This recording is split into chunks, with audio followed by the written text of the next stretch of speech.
We're going to start tonight, probably for the first time this year, with the Gold Coast Suns. And this fills me with great joy. You know, I've been on the Gold Coast Suns bandwagon for a long time. The road to 13 last year, the road to 16 this year. They got to 15 in the end and they played finals. David Swallow was the hero. And what many viewers and footy fans might not know is that not only did he have a PCL, Jimmy, in March the 1st, saw him miss 8 weeks, he also injured the same PCL on August 10 against Carlton playing VFL. 27 days later, it's normally 6 to 8 weeks, 27 days later, he's selected to play AFL and he's the hero for the Suns against the Dockers away from home in his 248th game. Yeah, it was a great story all round, Tom. And will he or won't he play? I think it was the right decision. Clearly was the right decision when we look at he was the match winner, the match-winning point. He thought he kicked the match-winning goal, but on review, it was touch, which I think Hurdy, in hindsight, was a good thing for the Suns because it allowed them to actually set up the field really well. While the review was going on, they got their structure really set behind the ball, and it's a bit easier to defend for longer from a kick-in than the centre bounce. Of course, the set positions, but original Sun gave him a boost, and I just thought going into that game, having him suited and booted and ready to go as they're walking out was great, and it was a little emotional tick that Damien Hardwick played on beautifully, but he deserved his spot when you compare him to the other subs that could have potentially played, which would have been different if he was in the tracksuit and the lanyard around his shoulder. Players would have gone, oh, geez, it would have been nice to have David there. But I think it was a great decision all round. No, and he played a significant role in the game. And that point with 9 seconds to go, Jimmy, to your point, it was exactly the way you want it down the other end of the ground. Luke Ryan's kick, I think, went about 4 seconds into the sky. So it was about 5 seconds to get it down the other end of the ground. So the point was the one. But the player of the day in the end was Mac Andrews' goal at the end. It was interesting after Freo kicked that goal, put them a goal in front. Damien Hardwick here is basically saying get Mac forward to even up, because Freo put a spare behind. Here's Mac Andrew playing on Treacy there, and that's exactly the coaching you want to see. So they don't have a spare, so they can not get that spare, take the mark. We've seen them do this earlier in the season where the opposition... And here he's sending Mac back as soon as he kicked it. Now go back, but you could tell that it was a clear plan that, when the opposition sends numbers behind the ball and we're trying to win the game, just even them up. I remember at one stage early in the year where the opposition just kept sending one around. It was almost a battle. How many are you going to send around? And they executed it really well. Yeah, it was obvious that they practiced it because it happened so quickly. It was just who was going to go forward, and the Mac Andrew go forward and keep the goal was fantastic. So that's the Lexus key to the game. Mac Andrew's on big money, and you expect if you're on big money, you can step up in these clutch moments and execute. And he did so last year against Essendon at Marvel Stadium when he kicked 4. He's kicked 3 goals this year now. It's just what a great swingman to have, someone who can play back and forward like that when the moment matters. It is, but also throws up. So obviously Freo want to have a spare behind the ball. Which play you send back? Treacy, to me, didn't look like he was able to actually defend, and that's throwing a forward there to defend. So you want, every side would have done it, but if you're going to throw a forward behind the ball, you've got to make sure he can defend. What about the Dockers, Hurdy? Yeah, look, I think in the end it was an unsuccessful season for the Dockers. I think they've done a lot right. But the last this game really summed up the way they move the ball, Jimmy. In the first half of this game, they're really slow with the ball. We have Luke Ryan here. He's got to be able to get that ball over the other side of the ground. And I know the Gold Coast defence is stopping that happening. But a short kick in here to Bailey Banfield. Bailey's got to go. That's where he's got to go and take it to that open side to make it easy for your forwards. And it just showed a lack of excitement to move the ball. We saw after half-time when they moved the ball more quickly that they were able to score.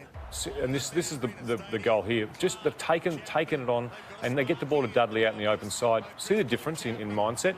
And this, to me, really set the tone for Freo. When they were playing well, they were playing like this. When they were playing poorly and losing games, they just didn't have that attacking mindset. And it is hard because the opposition is trying to stop you, but you have to keep testing the opposition at all times. Jimmy, I feel like for 2 years, the criticism of Fremantle is they haven't moved the ball with any ambition or any boldness. And I wonder whether it's player-driven or coach-driven that it's such a clear line between them. When they're playing well, they do it well. When they're playing poorly, they do it poorly. Yeah, it's all about striking the balance and the moments in games. And they can defend incredibly well. We know they're so good from stoppage and clearance because you've got the 2 rucks and then you throw in Brayshaw and Sarong. So playing a little bit of slow tempo actually brings the stoppage game back in because what can you do? You kick long down the line, you either get a boundary throw and a ball up. So I can understand why their tempo at times is a bit slower because it protects them behind the ball and then you get back into the stoppage game. But what Hurdy's highlighting is that kick with Banfield. You can train over the summer and hopefully over the summer, just go and make your decision because as soon as you roll and go, the first reaction the forwards do is move. But if you're in the habit of mark, stop, go back, they just do this. They just put their arm up because why would I start moving? Because you're going to go back and I'm going to chew up my space, or I'm going to run into someone. So it's actually the person with the ball that can generate movement in front of it. The two sides, I think, disappointing, not because of the way they play, just the mindset going with Adelaide and Freo, because I think they're the better qualified teams on the day, but you just got to take the game on in a final and challenge the opposition to defend, and they just didn't challenge the opposition enough. They're in pretty good shape, Tom, and we look at it, and we've done this for each side. So I don't think they want for a huge amount. I think between Hurdy and I put just the balance mid down, like you did, Hurdy. It was more because a reflection of how impactful Hayden Young was when he came into the side. Well, he's important to have a great season next year, isn't he? Yeah, so if we can find another ball user through the middle of the ground, it doesn't have to be an inside mid, but it can be coming off the wing or that high half forward, as we see a lot of sides, because Swiatkowski being hurt really impacted the Dockers. So a balanced mid, and that's someone who, we can win some contested footy, but actually take some really good options by foot. I think they have to be top four next year. With their list and the way they've had the final this year and the performances against the best teams in the competition, I've really got them locked in that top four next year. Do either of you think this season was a failure or a success for the Dockers? I think it was a failure. I think making the final and actually going close, I think is neither a success or a failure, but it's what they do next year for me. I think next year they've really got to set themselves in the top four. What do you think, Jimmy? I think it was a pretty solid year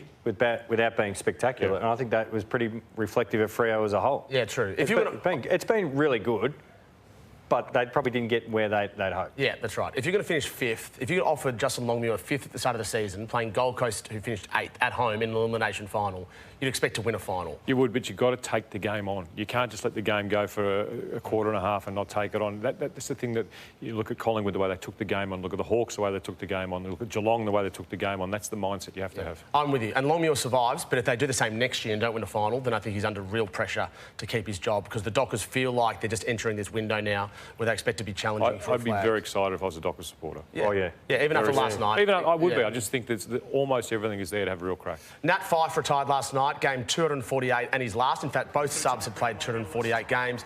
Emotional scenes as well. What an amazing individual record he has. He was at peace with the fact that he hasn't won a flag as a player, but he's been a warrior for a long time, Jimmy. He was an absolute star of the competition, and I think sometimes people forget how good he was because his body let him down in the last 3 to 4 years. But when he was at the peak of his powers, he was what everyone wants. Big inside mid, wins the footy, exceptional overhead. Like, his overhead marking was extraordinary when he was flying, and an absolute champion of the Fremantle Footy Club and the game. 2 Brownlow medals, all Australians, you name it. He ticked all the boxes, and he did try everything to get the team's success, just couldn't quite get there. Who's the best Docker of all time, Matthew Pavlich or Nat Fyfe? Oh, that's tough. That's a question without notice for you. Yeah, it is. I'm going to say Fyfe, but that's an apology to Pav. I played on him, he beat me on a number of times. But I think Fyfe, you turn the TV on to watch. I mean, you actually, if you knew Freo were playing and he was his best, you turn the TV on and just admire what he was doing for his team and carry them over the line. Yeah, what a great player. All right, let's move to the other game yesterday, the elimination final, GWS versus Hawthorn. This was a rollicking contest as well throughout the match. At one stage, it looked like the Giants might lose by 10 goals. In the end, the margin was 19 points. And it all came down, Hurdy, in your view, to clearance and how the Hawks had the better of the Giants. Yeah, I think a big part of clearance. If Giants weren't winning the clearance, Hawthorn were able to score too easily. I was really surprised at the fact that the GWS back six was scored so easily against. The GWS back six normally hold up really well, but I thought the Hawks did a great job, particularly in ground balls, and just scored a bit too easily against that back six. But when the Giants got on top in clearance, they did really well. And when they didn't, the Hawks were able to score too easily. You've been strong on the Giants all year, Jimmy, and analysing their small mistakes and their attention to detail. What did you make of their performance yesterday overall?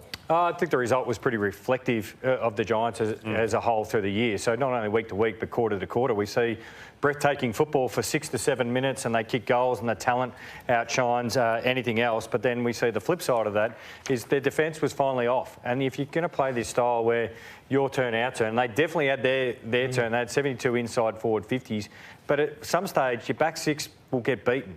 And that's what happened to them. And I guess the next step for them, if you throw in last year's final series and recent ones, is they've got to actually fully commit to the system. So not just be completely reliant on talent. And that's what we've spoken about. I know Adam Kingsley's done a great job with the Orange Tsunami and that, but you need 100% buy-in. So you think the players aren't buying in at the moment? No, I think they are, but they don't know.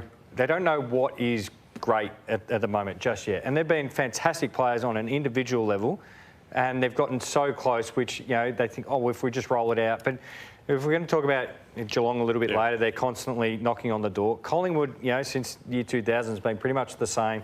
It's that full buy-in 100% of the time.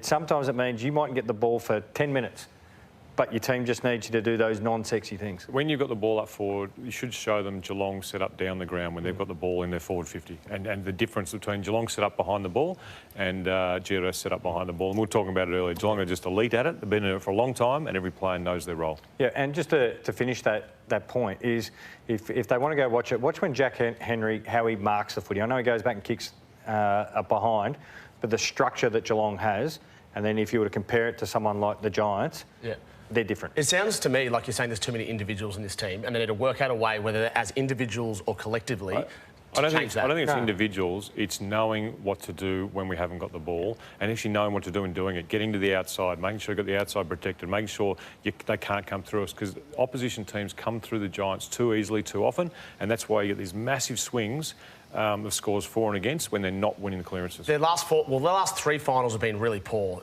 Big swings last year when they went straight sets, and the Hawks, they would have expected to beat the Hawks at home as well. Is there a mental fragility at the Giants, do you think? No. I know where you're going as far as the previous question to Hurdy. You're saying they're selfish and they're mentally weak. I don't think it's any of that. It's actually just understanding the moments in games. Every little moment actually has a bigger moment off the back of it. So if you went back to the Swans game where they ran them down, you go back to the Lions game and look how Hawthorn started. Just simple things, and we've highlighted them during the regular season. The release mark from out of the opposition's back 50. So those things, I don't think they have the intent, I'm going to be selfish and I'm going to just charge forward. But it'd be subconscious as well.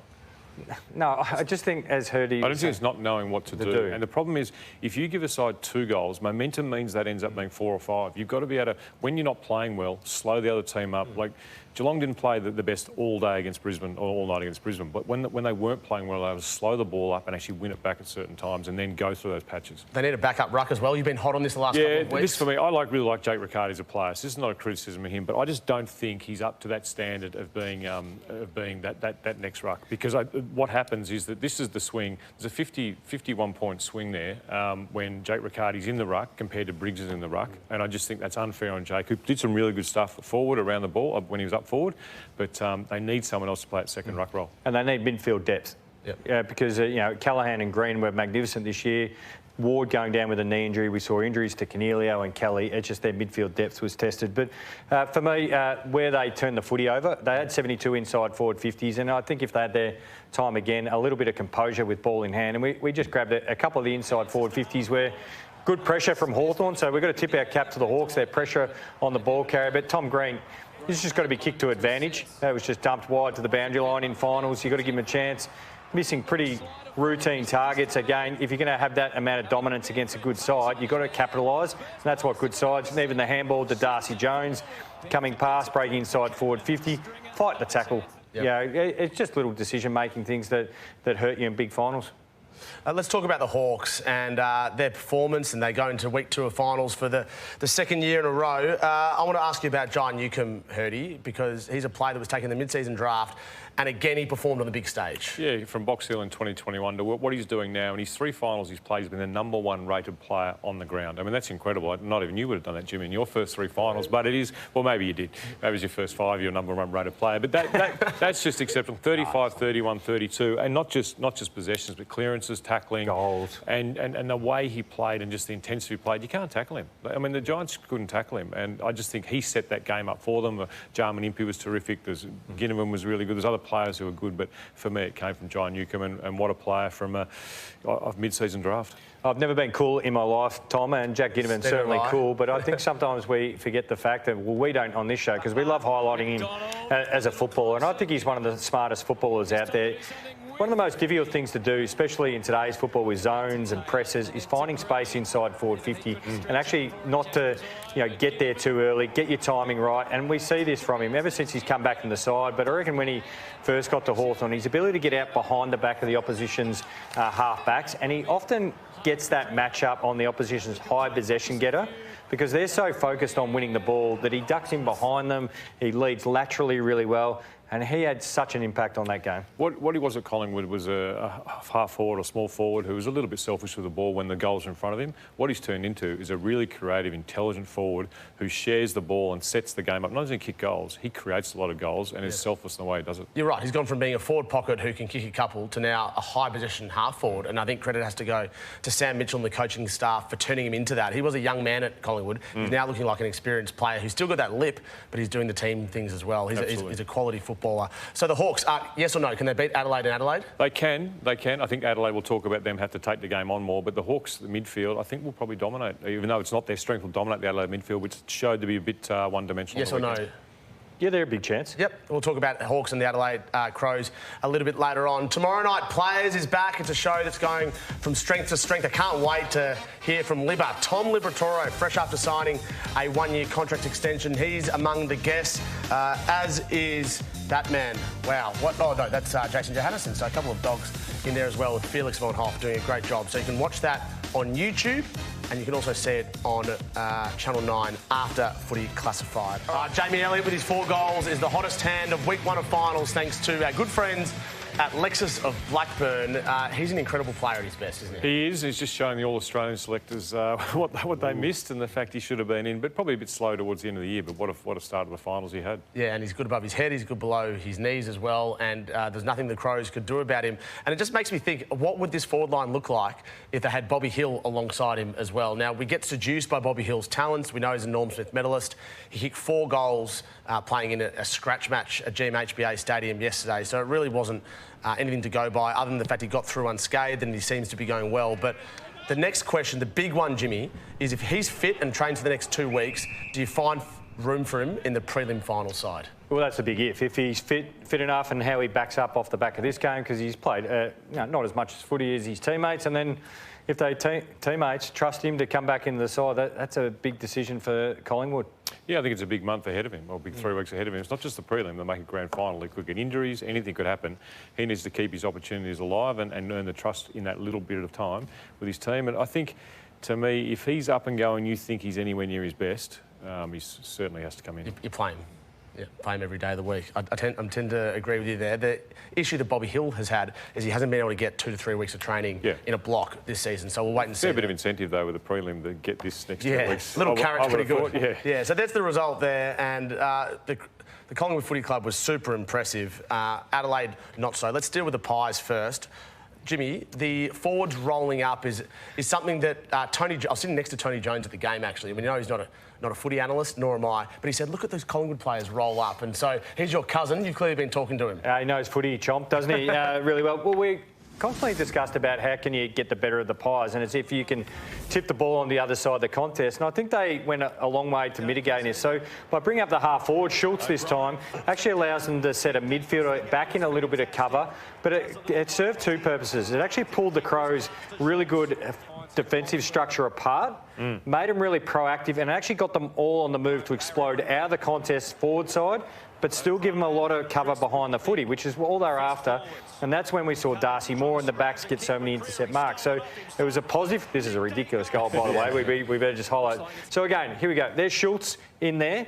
So they're able to actually get after footy. And then it's bring Malera up there, who is normally sitting off the back of the contest. But the first thing Schultz does is see him just disappear right of screen. So you go reset your forward line. Again, it's Schultz in the contest. So if Adelaide win this, it's a quick kick which suits the backs. But there's Pendles there with a bit of defensive cover. So if Adelaide was to win it cleanly, you've got a bit of defensive cover, but then you can get really proactive through the ball. So you help out your back line, but it actually provides you really good looks for the footy and then pull Adelaide's defence apart. So what would you do? What would you do with Adelaide next time? Would you leave an extra number at the stoppage? Would you leave Malera back? Would you get Malera to push the winger through? So you've got actually more of a midfielder in there and let him sit behind the ball? Because, I mean, it felt like, you're right, the wrong sort of player was up and around the stoppage. So I'd actually be bringing up my half forward if I was Adelaide, just to sit off the back of if it's Pendles or Crisp, whoever else it is. So to make sure you make that player accountable, give them something to think about. So you pull a bit of their structure from that side of the footy. And then you want to go up with one and sit contest coverage. If they send 2 in, the second one follows that player in. So you actually get a good representation, but then you have a little bit of a goalkeeper. You'd leave only 4 behind the ball, 4 and 4 behind the ball. No, the first one you're allowed to go in, and then you sit on contest coverage. So that's corridor side about 5 metres off. So then if Collingwood's coming through, so if that's Dacos coming through, you can catch him if it's the forward coming through. But then you're also asking some questions yourself from the other side. That's the Alexis of Blackburn keys to the game. Great analysis, Jimmy. What about the Crows? Were they poor with their ball movement? Did they freeze on the big stage? Take us through it, Eddie. Yeah, I just don't think they attacked the game. If I was Matthew Nicks looking at the game, I just think he would have said, OK, I'm just disappointed that we didn't take the game on the way we should, that we went too straight down the line and gave Darcy Moore too much of an opportunity. Darcy Moore had a fantastic game, it's no criticism, but just here, Jared Berry, if he had driven his legs into the corridor rather than kicking to Cox, I just think it makes a massive opportunity. Again, Tex, can he take that kick into the corridor or go down the line? And to me, I just think if you're going into finals and you're going to go safe, you're playing against very good teams and they're going to get their opportunity to score, Jim. So if you're going safe, you're setting yourself up to lose. Don't lose the game by going safe. Attack it and lose by going on the attack. And that doesn't mean you do stupid things. But I think Nicks would be frustrated and disappointed in the fact they didn't take the game on. I think he'd also be frustrated with some decision-making and intent from some of their players. And I actually think a lot of their players, their intent was really good to get back and help out, but it actually created lots of issues in between the play. So Collingwood were able to find lots of marks and lots of space in between the contest and their forward 50. So Peatling's here. So Parker actually kicks the ball in. I'm not sure what James Peatling's doing here because your direct opponent's Parker. He's just jogging. I'm not going to take him. Oh, hang on. Game's over. Moment's already happened. Other situations where it's happened through the game. So Steele-Sidle on keeping his width on the wing. Isaac Cumming is his direct opponent here in front of him. His intent's right to get back and help out, but because everyone's zoning off and not actually on a direct opponent, 2v1 actually ends up happening right of screen here on McCreery, which allows Sidebottom tons of space. So look, McCreery's already got his player, but because they haven't rolled up and squeezed up, so I'd be asking for the Adelaide Crows players this week, press forward, come forward. Look at this, everyone's just guarding sprinkler heads there. You only need one to roll up. Yeah. This one's a contest. Nick Dacos is who we should be paying attention on at all times, but watch this. So the play comes out, it's squirted out, everyone's watching. They sum up the fact Collingwood's clearly winning this ball, but look at the Crows players all just still going, isn't he? Still just strolling up here. They're, oh, what's going to happen? You're not winning that contest. Look who's free there. Nick Dacos paused. Berry, I feel sorry for. So when we play this out, watch poor Jared Berry here. Sam Berry. Sam Berry, my apologies. He's actually taken Lipinski, who's streamed inside forward 50, but he's had to press up. No one even takes Lipinski. And the look on Berry's face, he's going, fellas, transition, ball goes forward. No, we don't win it. Defend, and that's the game. It's you're in a good position and you're a bad position. Can they fix it in 1 week? Yeah, you can show edits like that and go right. Decision making needs to be sharp. Press up and defend. So if they actually pressed up and took their direct opponent, you wouldn't have this. Oh, I've got to take him, I've got to take him. And that's where players get off the chain. I think what they're going to find hardest to change is the folding back of the defenders. A lot of Adelaide, what they've done a lot of the years, is fold back to actually help out and get that third man up or spoil. If that is in your game naturally, and that's what you've been doing, it's hard to press up. So they're going to have to really work on that this week, because if you continue to fold back and don't press up, they're playing the Hawks. They absolutely love to find free players through the middle of the ground. So you can still fold back, but that's only after, if I've got you, Tom, and you roll up to the kicker, I've still got to take you. But the second that you're not going to get used, that's when you can fold back. What they were doing too much of was where the ball's coming down the outside, everyone roll back. You don't need 3 and 4 spare behind the footy. You can trust your defence, which is very good. So, you know, one of the big excuses that I heard over the weekend from all sorts of people around the media and even Adelaide supporters was, well, we had 16 players who'd never played finals before. But Gold Coast had just 3 players in their team who'd played finals before. So this was a team that was ready to go. They finished first. They lost the game. They get another crack.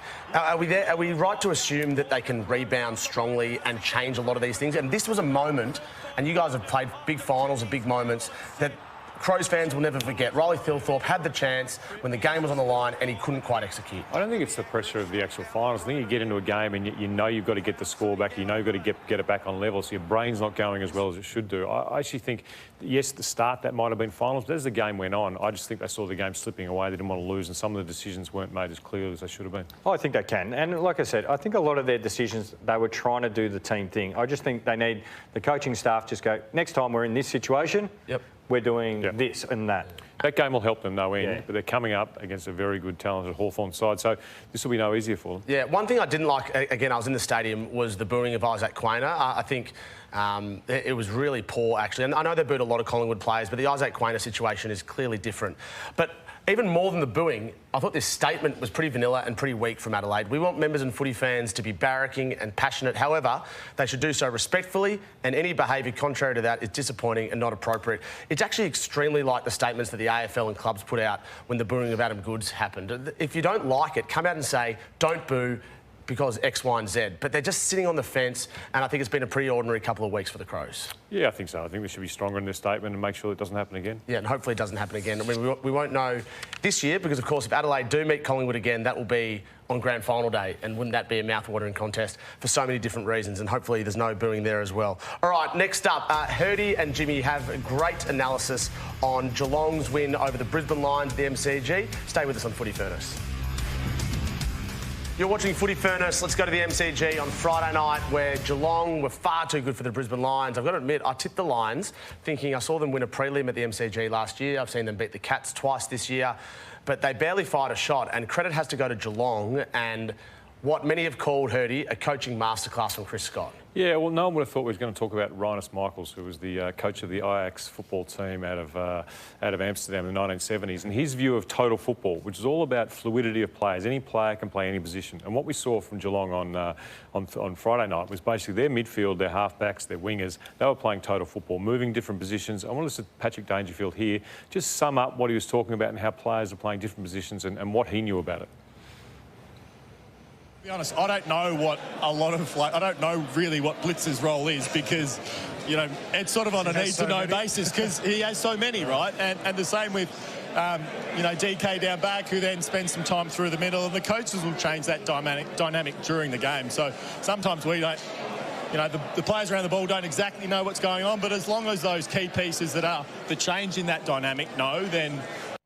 So I just thought coaching against Chris Scott was really hard because the way he's set up behind the ball. But what we're seeing now is we've seen wingers move to forward line move to wingers, the midfield mix change, the halfbacks change all the time. And I just thought, if you look at these centre bounces, it's just a bit of an example. This is one centre bounce. The next centre bounce, you look at different members attending, and a lot of clubs do it, but not to the extent that Geelong do it. Max Holmes, for the first time, I think, for most of the year, went to half-back. We had Ollie Dempsey on the wing. When Dempsey was on the wing, Jeremy Cameron replaced him. Yeah. Ollie Dempsey went forward, and the Brisbane players couldn't handle it. I mean, they just couldn't handle all the movement, and it meant that once Geelong got control of the game, Jimmy, there was no way back for the Lions. Yeah, and you mentioned Ollie Dempsey in that package there as well, and his role, and Levi Ashcroft got a steep lesson, not only in finals football, but playing on someone on the wing and so dynamic.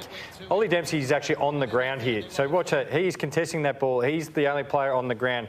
Ashcroft is keeping his width here. He smothers and then just walks away from the contest. But look at the man who's exploded the quickest out of the contest. It's Ollie Dempsey. The ball is ours, the ball is live, so get involved. So when the ball is yours, you can get as proactive as you want to be.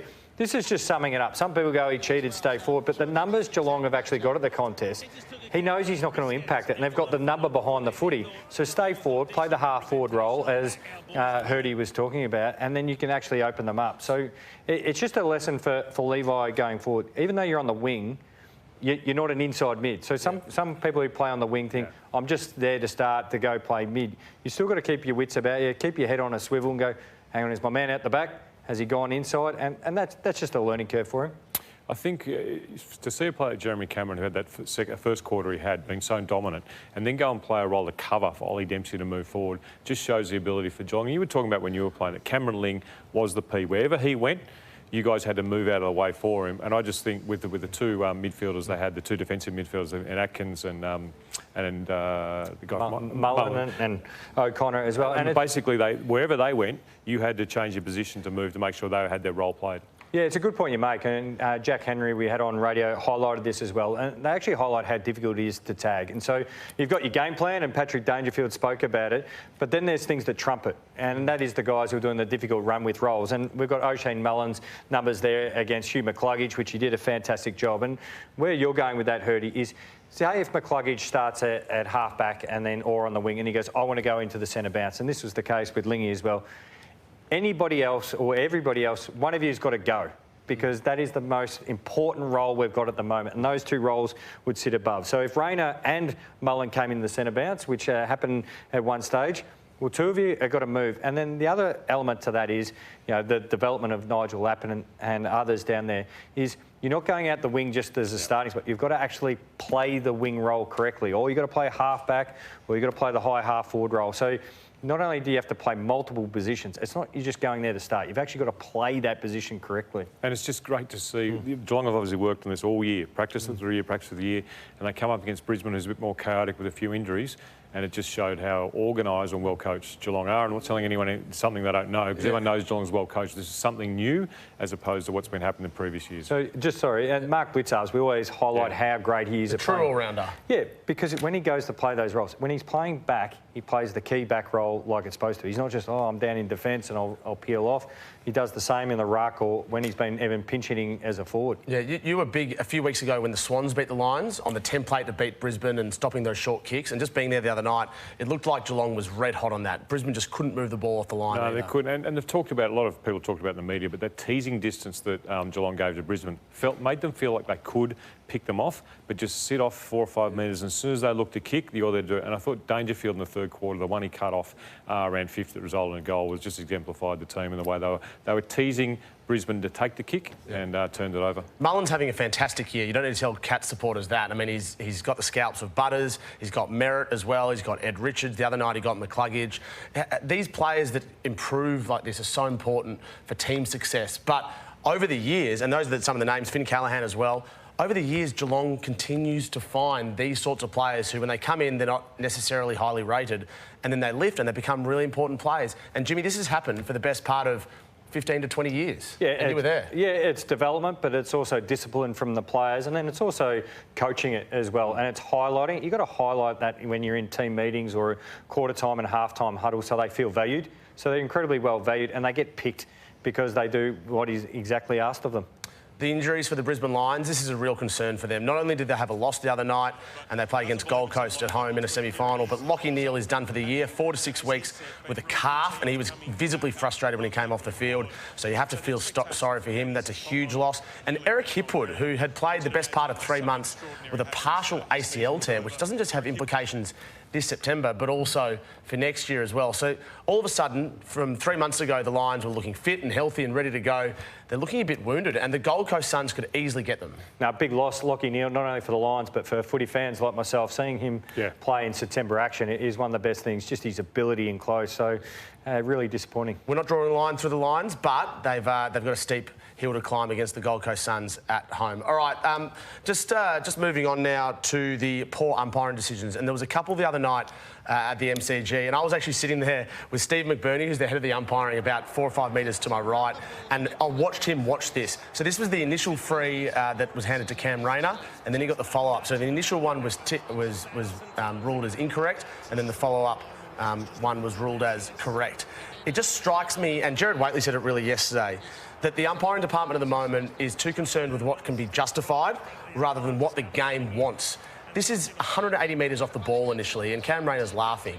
I just wonder whether in future we really want to see this in games of footy. It felt like that memo they put out early in last week felt like there was going to be some decisions that everyone was going to go, that's too far over the top. And this is a reaction to the umpires saying, the umpire department or the AFL saying, we're going to focus on micro things, not the macro feel of the game. The one good thing they did was admit their error. Gentlemen, the other one that has gone a little bit unnoticed, Tom Stewart and Kai Lohmann off the ball. So you look down the bottom left, forward and back, just doing their usual thing. There you go. He makes contact.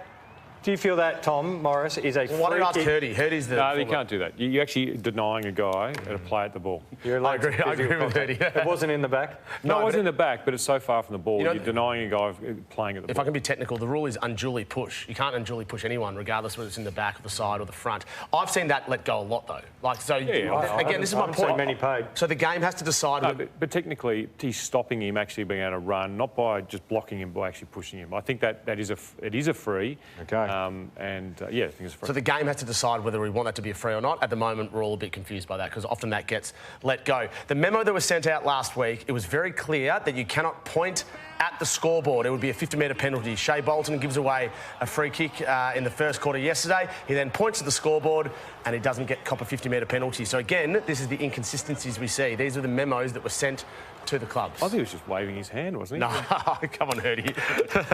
You weren't bored yesterday. Anyway, that's enough of the umpiring chat. We'll get into a big trade update, and we're going to lead on St Kilda here, and they're certainly active in the free agency and trade space. Stay with us on Footy Furnace. All right, the trade period is not far away. There's only 6 teams left in the AFL season, and St Kilda has been the most active so far by far, Jimmy. It's quite remarkable what they're doing. Well, let's go to Tom's trade list and speak of the Saints.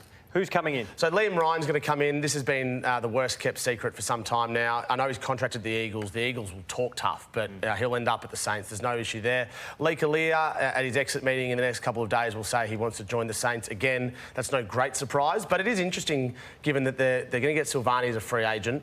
They're going to get Lee Kalia via trade, and they've already got Cal Wilkie as well. Yeah. So they're now flushed for these sort of medium to tall defenders, and it just remains to be seen how they're all going to fit in. But does that push one out? Does that push a Wilkie out or a Windhager out? Because, I mean, there's only so much money in the pot. Well, that's a good question, Hurdy, because that's why the Dogs have smelt blood. And even though Cal Wilkie's probably going to be St Kilda's next captain, they've offered him a 4-year deal worth more than $4 million.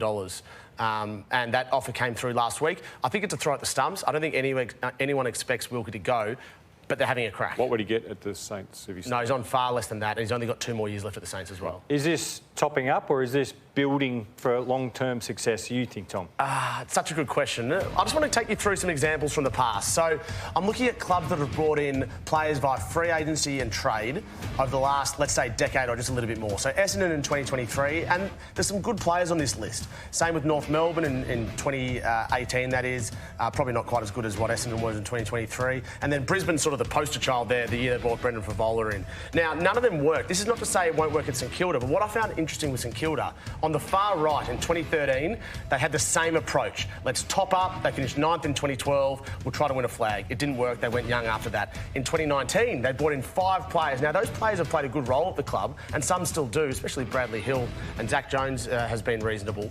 But every 6 years, the Saints have the same approach. We're going to top up, we're going to bring players in via free agency, and we're going to call it a 6-year cycle and do our best. And I like the aggressive nature of it, but they're trying to short-circuit the traditional rebuild, and I don't know whether that's sustainable. But what you have to look at is what the core is when they bring those players in. Like the core of the younger players, St Kilda, I think is very good, and keeping Nazar is obviously was the pillar in doing that. But it's about the players you bring in, but is the core that they've got there good enough? I mean, you look at Geelong bringing players in and what they've done, but the core has always been extremely strong. Do you think it's good enough? I think it's close to good enough. Yeah, I think it's close. Sinclair, Wanganeen, Miller, these guys. Yeah, I think they're excellent players, but I do think that they're going to need TDK to have a it's outstanding role in the ruck, and I think that they'll go close to moving up the ladder. What do you think, Jimmy? Yeah, I think they'll move up the ladder. You put another 20, 25 games into that young core, which we've been very bullish on as well. You know, your Garcia, Boxall, Owens, Philippou, and Naz, of course. You even throw in Max Hall, who just played brilliant football this year. So another 20-plus games on them are just as important as the top-up players, as you call them. It's just a watch, because they've done it before, and it traditionally hasn't worked for them. I hope it does work for them, because I'd like them to be in the top 8. They played finals in 2020 after doing it in 2019 as well. Well, the thing is, if it doesn't work, they're going to be highly criticised, aren't they? They're going to have a lot of players and a lot of money, and it doesn't work. So for their sake, I hope it does work. Yeah, and I think they're all in on the same thing. Gubby Allen was there at Brisbane Lions in 2009. He was there in 2019 at the Saints. He's here now. They're just having a crack. And you can't begrudge them for that. Trade shows coming up October 1, October 8 and October 15. It's us 3 and Cal Toomey, the man who broke the story on Asai Wanganeen Miller. You can join us on 3 consecutive Wednesdays for that.